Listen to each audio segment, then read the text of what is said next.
Not like, what is up, Wholesale family? Today, dude, I'm bringing on this a beast. He needs no introduction. But man, if you don't know who he is and you're telling me you're in the real estate game, man, you must be living under a rock because this guy, freaking beast mode, all right? Talk about building generation wealth. I'm bringing you guys on the one and the only, all right, Thach. He's going to show you how to make 100,000 net a month in passive income through real estate. Thach, what up, player? Yo, what up, everybody? Dude, How y'all doing out there today, man? Let's get this show on the roll, baby. Yeah. So before we actually started this, Thach, he showed me a text message. He's about to get his F8 360G. Holy smoke. Man, I was fired up after I saw that text, man. But anyways, Thach, welcome, man. Hey, thank you so much for taking time to give back to the people and obviously show them how to build generation wealth, man. Yep. I love it, baby. This is what we're all about. So, Thach, just to start out, man, for those of you who don't know your amazing story, dude, listen, if you guys, I don't care what your excuse is, after you hear my man's story, bro, all that excuses go to the toilet. So, Thach, go ahead. Yeah, so I was born in 1970. In 1975, my dad, he was a translator for the U.S. Service in Vietnam, and he got word that the Vietnamese communists is taking over South Vietnam in 2 days. And so the troops are pulling out, and his boss said, you should go and get your family and leave with us. Otherwise, if you stay and you get captured, then they're probably going to kill you. And all your family members are going to go, probably going to die with you. So my dad called my mom and said, hey, the U.S. is pulling out. We got to leave with them. Otherwise, we're going to die. So my mom was 29, my dad was 34, and I have 4 brothers, and my mom was pregnant with my sister. So it's basically 6 of us. And my dad came home and picked us up, and we left with 1 suitcase and $100. And we left on the last plane. We have no idea where we're going to land in the United States, where we're going to live. We just figure that we're going to actually make it happen. What's interesting is that as I think about these stories all the time, Khang, is like sometimes the pain of living in the same spot or being complacent, being broke, or in my mom and dad's case, could be killed. That pain is more painful than the pain of leaving and not knowing where it's going to end up. So it's less of a pain to actually for my dad to leave and figure out how we're going to figure out where we're going to live and how to make it happen. The pain of staying back and dying is worse. Ooh. And so I thought about that, Khang, is so many people you and I know are sick and tired of being in the same spot, sick and tired of being broke, sick and tired of not having anything, but they fear of what if I actually do it? What if I actually fail? Well, the failure of trying something new is less of a pain than the pain of staying still and suffering. And so that's something that came to me here recently when I thought about that. And then we came over here in 1975. We lived in a homeless shelter, and we lived there for about 3-4 months. And then we actually found a small little 2-bedroom, 1-bath rental in Rainier Valley in Seattle.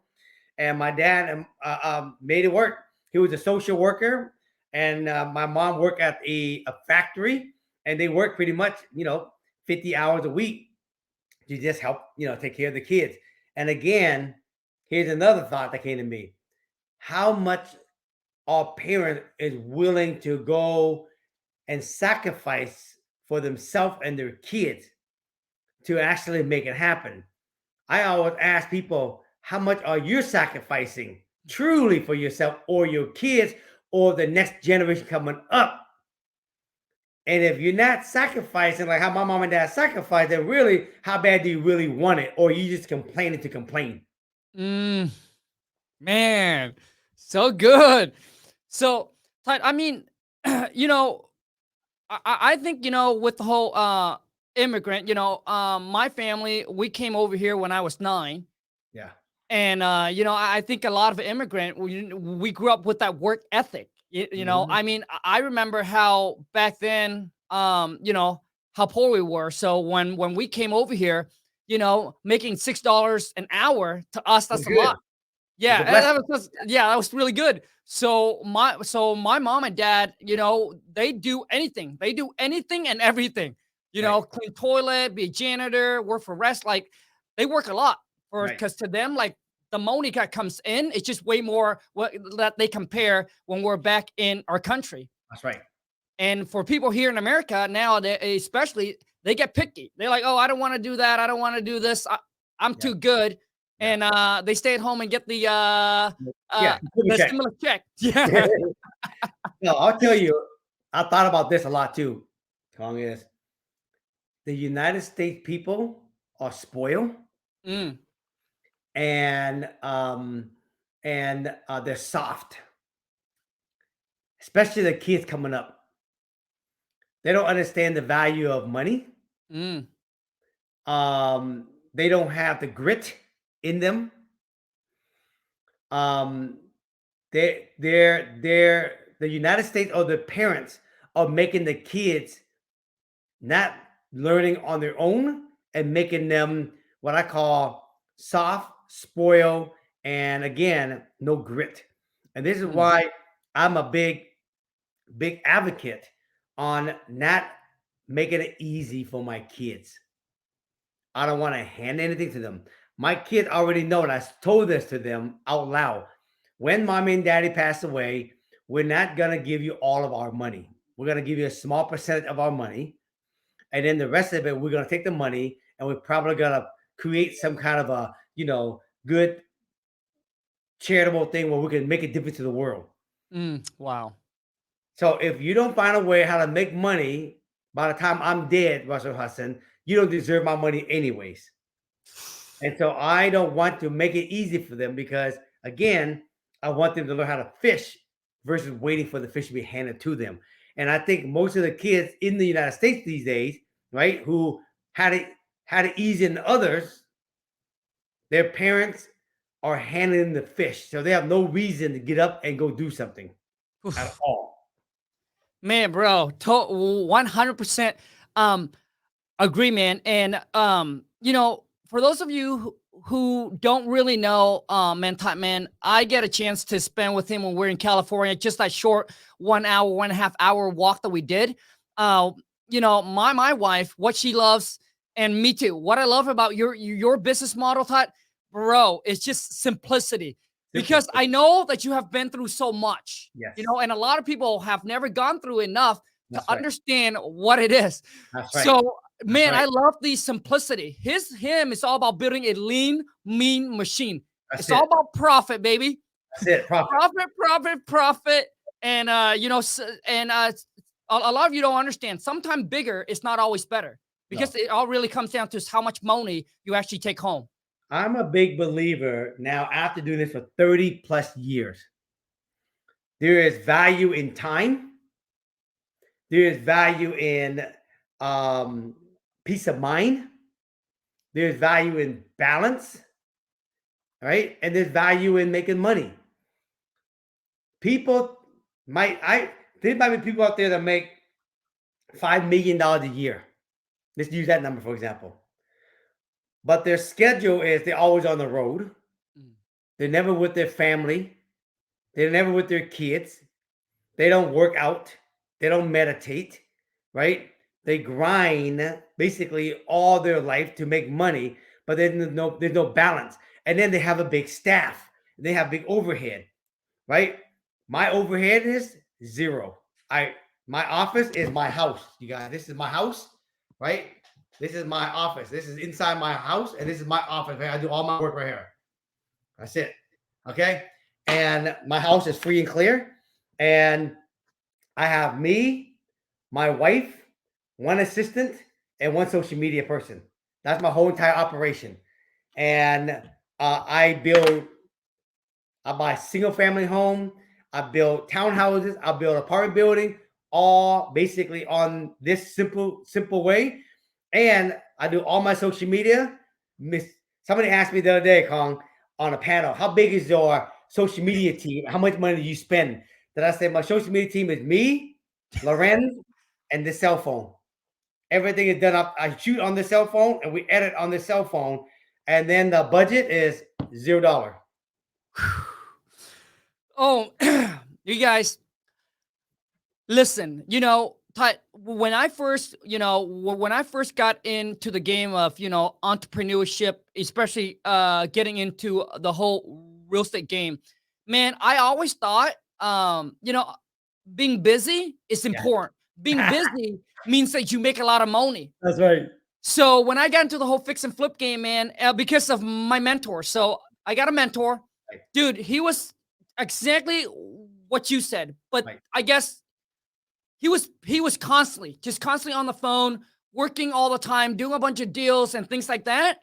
But same thing, there's no balance. He was just grinding every day. 14. I seen him wake up at 5 o'clock in the morning. He doesn't end his schedule until 10, 11 p.m. But once again, when I first started, I thought, being busy means you're important. Number one, and because at that time I didn't feel important, right? Because I was not like successful, wasn't feel important. And then and then obviously big team. I thought you have to have a big team to make a lot of money. That's right. Right. So I buy into the whole big office space, big team, things like that. What I realized, Khang, again, see, the thing about it is this: I'm 52 years old. I already gone through the big team, and then realized it's about efficiency. I realized it's not about how much you gross, it's about how much you net.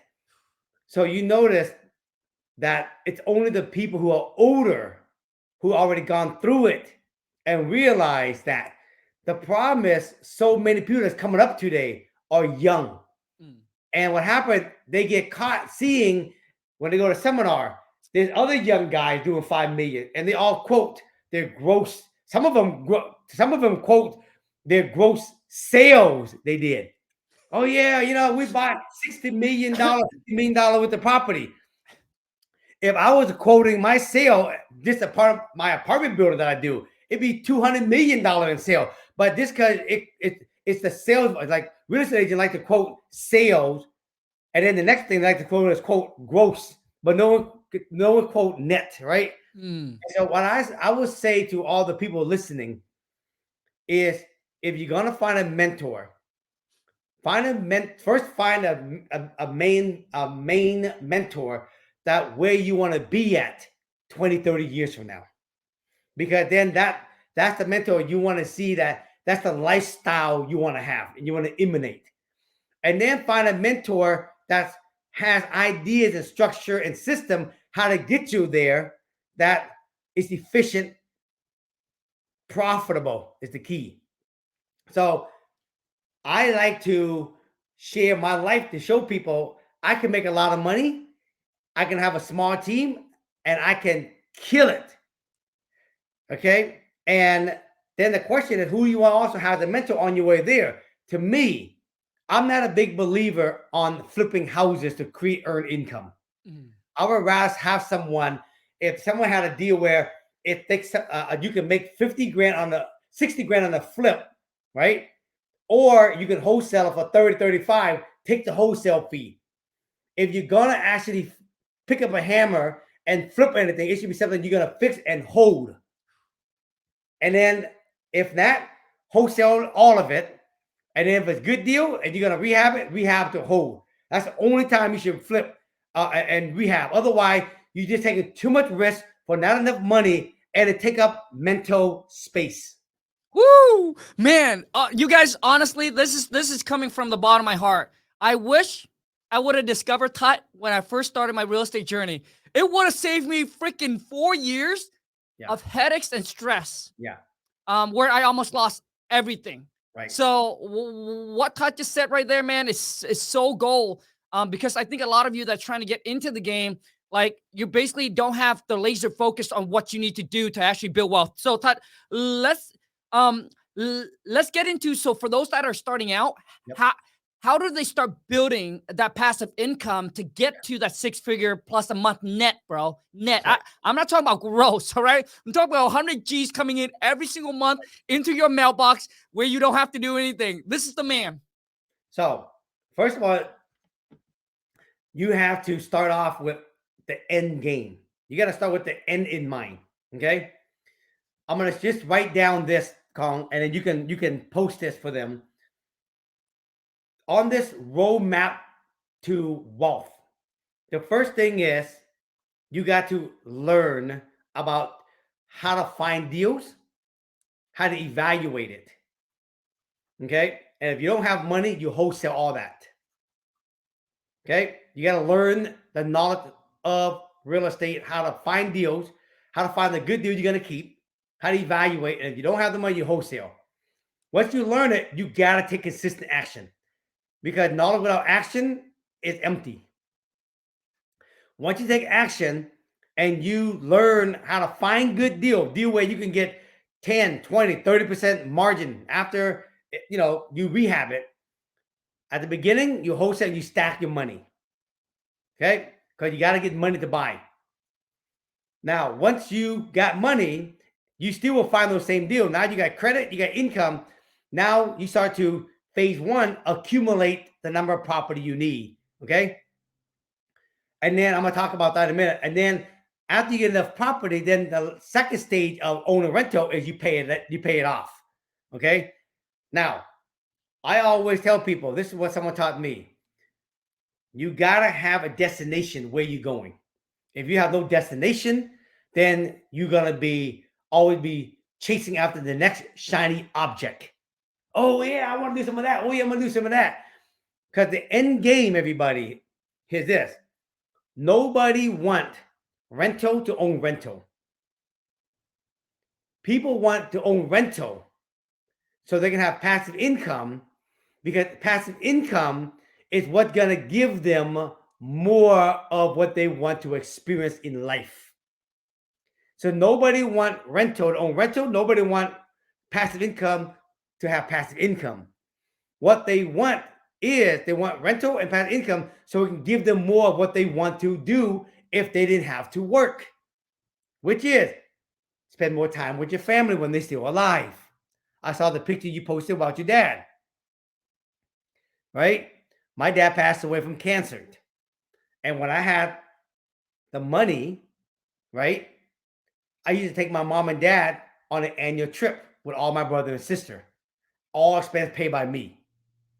So when my dad died from cancer, I felt sad, but I also gave my dad an experience of a lifetime before he left. I remember, Khang, we was in Hawaii, all my brother and sister, and it was me and my dad walking down the beach. And my dad saw my brother and sister, everybody playing on the beach. And my dad said to me, if it wasn't for you, none of us would have this extravagant experience. So again, we don't want to own rental to own rental. We don't want to have passive income to have passive income. We want it so it can give us more of what? Experience. So you got to think about, what's experience do you want to have when you got to get older, like my age? Okay. So then you ask yourself, how much money do you need every single month to have a comfortable lifestyle that give you those experience? So let's just say, someone says, you know what? I like to have even 20 grand a month in passive income. And if my house and everything is paid off, I have 20 grand a month, tax free. It just comes in every month. You don't have to, you know what I mean? When you flip, you got to pay tax, right? You got to pay what I call, earned income tax, right? But when you own rental, you don't have to pay those type of tax, right? So let's say the average rent is 3 grand. And if you want 20,000, you need to accumulate 7 houses and then pay them off. So if you think about it, Khang, even you, if all of us have 20 grand a month and you debt free, that's 250 grand a year debt free. You can live an amazing lifestyle. Yep. So when people on stage talk about, oh yeah, we own 500 doors, 1,000 doors. You don't need 500 doors. You don't need 1,000 doors. Yep. And matter of fact, most of them don't even own the 500. It's a syndication. They own 10% of that fund that they actually own in that. So when people on stage talk about, I own 500 door, I always say to them, do you own 100% of 500 door, or you own a percentage of that syndication? And most of them own maybe 10 to 20% of the syndication. But the bad part about this, Khang, is they're responsible for the 100 door or the 500 door, but they only own 10, 20% of that. So I would rather own 100% of the 100 doors and get 100% of that than own 500 doors, have the headache of owning 500 door, but only really own 10% of the 500 doors. Man. See, that's the shit when people on stage talking that got people all twisted up, chasing out there. I want a 500 door. You don't need 500 door. If you had 7 door paid off, you got 21,000 for the rest of your life. That's how simple the game is. My goal when I was 27 years old was to have 25 grand. I focused on getting enough houses. I made money from selling real estate, wholesaling, and I bought my first house in 1997 for 105. And I own it today still, and it's paid off. Okay? So my goal was to actually make money and bought 1 property, 2 property. When I got to 25,000, I stopped. And I paid it off. I had all that accomplished by the time I was 40 years old. Woo. Now I'm debt free. I have 21,000. Now, Khang, I want to increase my passive income, and I'm playing the game for the fun of it. Not because there's a gun in the back of my head saying you got to work longer and harder. Yep.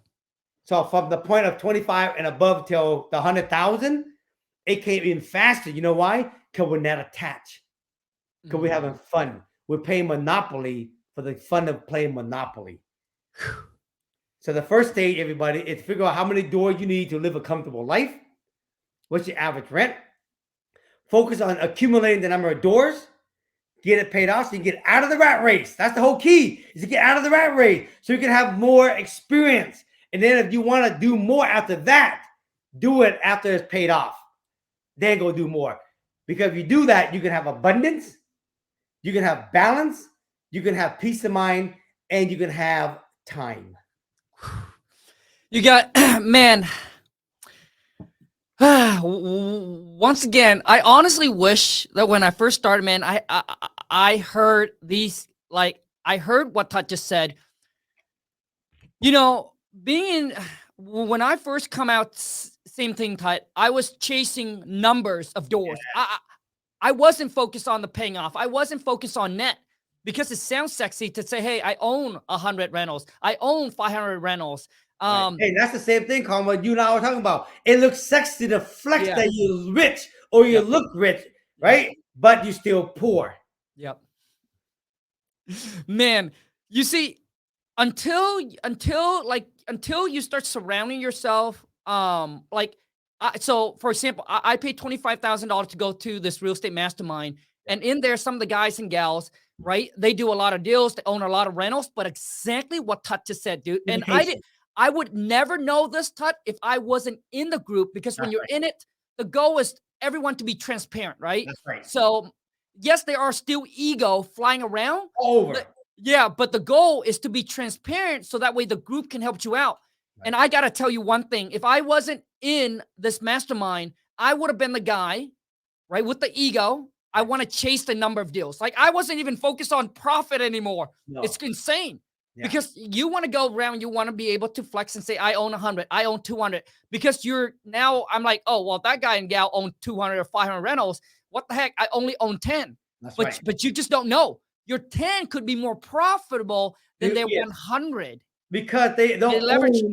Because when you do syndication, there's a lot of fee to go along with syndication. Because I know I've done syndication. I did deal 100 unit apartment, and that's gonna be my last one. I'm done with it because it's just way too much headache. Okay, I would rather have someone like you, Khang, that where you are wholesale making a ton of money, and then find off-market deal that needs some work, rehab it, add value, force value, and then keep it by yourself. You own 100% of it, and you do 10, 20, 30 of those. You have more peace of mind. you have more net profit, and you don't have to report and babysit no fucking investor.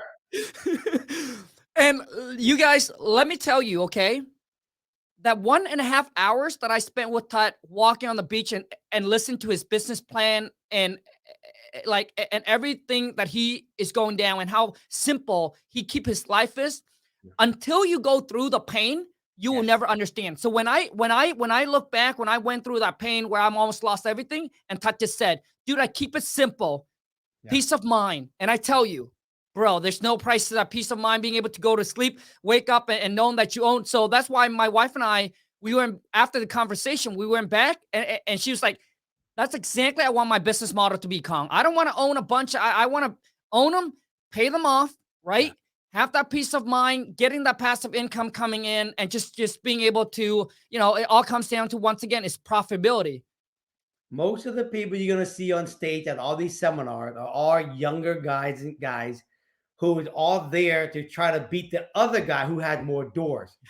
And they constantly on the treadmill running faster on raising more capital so they can own more doors. So they can go on to the next seminar and say, we own 1,000 doors, right? I was at an event and someone mentioned they had a couple thousand doors, and they broke down that they own something like 20% of these doors. And they are in the middle of selling a bunch of them because they realize where they own a lot of these property are in area that are very high maintenance tenants. And the appreciation isn't that great, but the cash flow is decent. But they want to get out of those area because the appreciation is not that great, and the tenant are so hard on their property. They want to move those into better area. So that's to show you again why these people own thousand doors, especially the young. They go raise money and they go into area down south and buy property that has it's $30, $40, $50, $60,000 a door. But the problem is they have very little appreciation. My property, I can buy a property in Seattle, a year later it doubles. Right? That's how powerful Seattle is, because it's just a good, strong market. So I'm not interested on going out there and just get cash flow only. I want appreciation and cash flow. Woo. Now, Tut, how can people look for a market like that, and what do they need to buy the property at for it to actually make sense? Good point. So right now, you got to look at area where people, this is, again, many opinion on this. There's people that say, go out there and buy property in area where the doors are cheap, right? Detroit, down south, right? The doors are cheaper. Since the door is cheaper, rent can't get any cheaper, so that's why the cash flow is better. But if you ask any one of those people that own property for a long time in those area, they get tired of the high maintenance tenant that's beating the shit out of their property, and the property hasn't appreciated as well as they wish they could have. So if wherever you guys are living, most part that's not in that depressed area is good market. You know what I mean? I mean, the greatest Seattle, right? Where you live, Khang, is good, right? Yep. Most part in Texas are good. Even though, like, you go to Texas, Tampa. My friend bought rental property down in Tampa. Only all in like $350,000. But Tampa has a 22% appreciation in the last few years. So they're all good. So just don't buy in the cheap areas. I'm telling you guys. Okay. Now here's how I look at it. In a perfect world, you gotta buy. There's two types of property. You can buy property that's already a moving condition. The problem with that is you don't have any instant sweat equity. Or you buy a property that needs some work, where you can add value and force value. For some of you guys don't know what that means. Add value is the structure's already there and you're rehabbing it. Force value, where let's say you buy a 2-bedroom, 1 bath, and the basement's unfinished, right? You finish the basement, you add 2 more bedrooms. We call that forcing square footage, forcing bedroom and bathroom. And if a lot of you guys that live in an area where you can change the garage into ADU, we call that forced value. So the key is you want to buy a fixer-upper where you can add value and force value, because you get a better chance having a lot of sweat equity.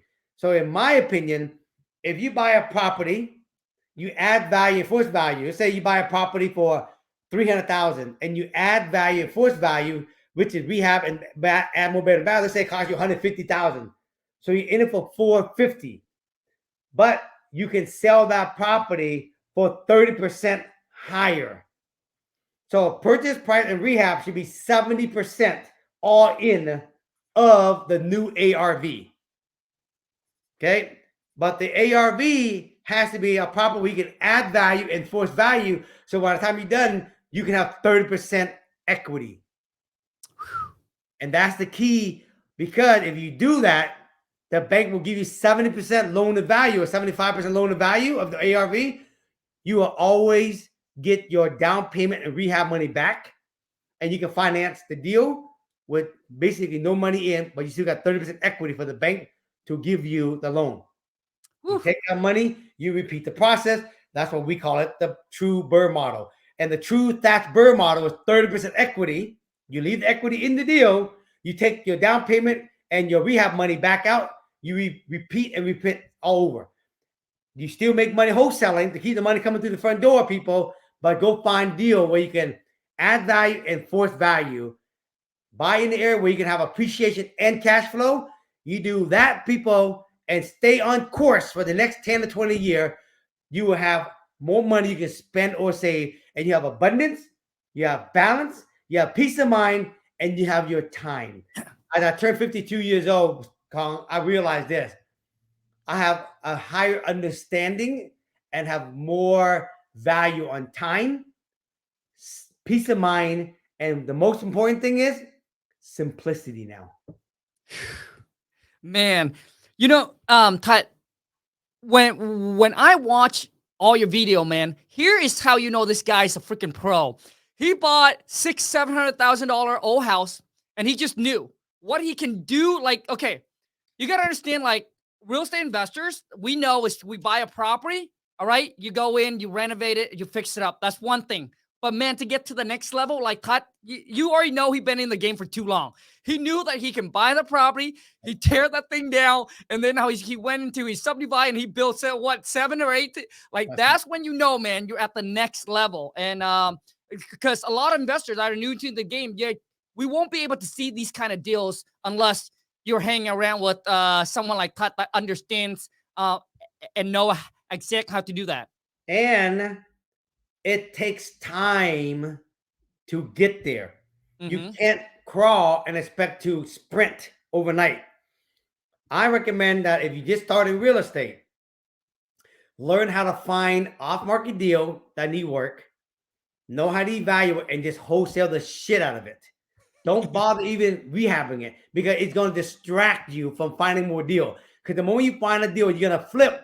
And you're going to go in there and hire a team. Now you're not flipping. You're babysitting the contractor. You're babysitting the painter. You're babysitting somebody.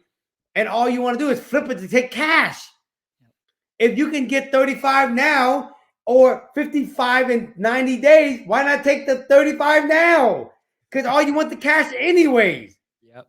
But if you really find a deal that's really, really good to keep, then go ahead and rehab and learn how to rehab.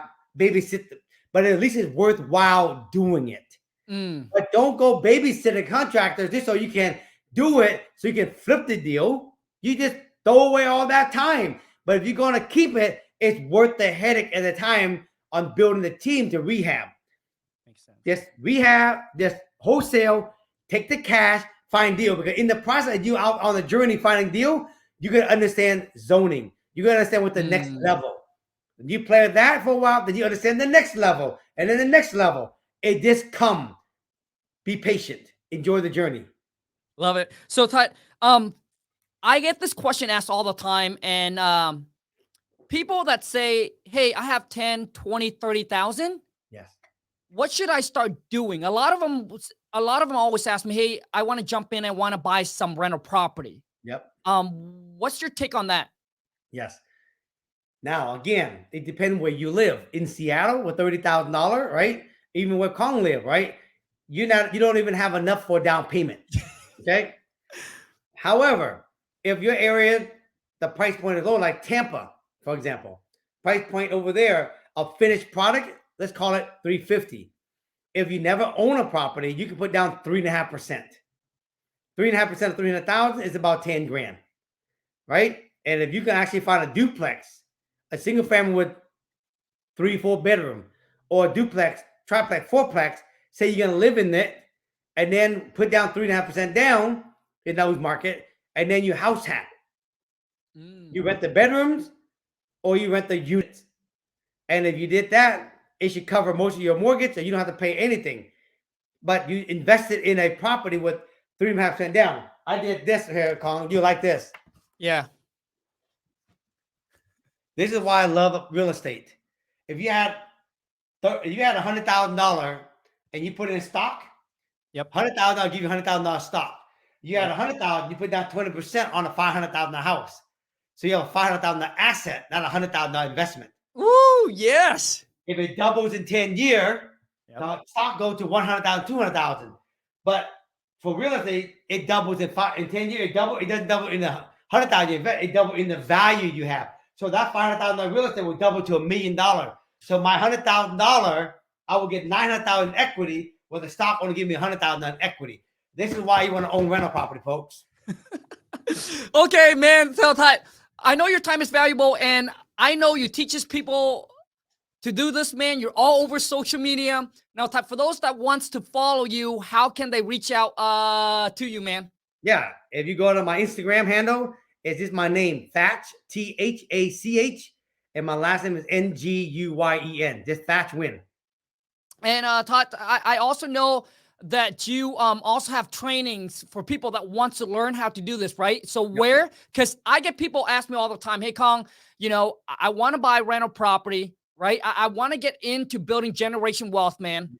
Dude, Todd, how can people get a hold of you, or where do they sign up if that's the case, if that's the route that they want to go? If you guys want to do that, there's a link in my bio, in my Instagram, right? And you can check that out. I'm going to tell you this. My focus is to teach people how to accumulate the number of doors they need, and then get them paid off. I don't care how you go get your money. If you're investing in real estate, go learn from Khang how to wholesale and make a lot of fucking money through the front door. I call that earned income. Yep. Don't bother on flipping. Just stay single-minded focused like a horse. It's going to find a lot of deals, wholesale, make a lot of money. Then come to me. I will teach you how to park that money, how to find it where you can add value, force value, and park the money, get yourself a door, get it paid off. You and your family and the next generation be set for life. And the most important thing is you can teach it to the next generation. Boom. That's worth even more. Woo! Once again, you guys, I mean, Todd, man,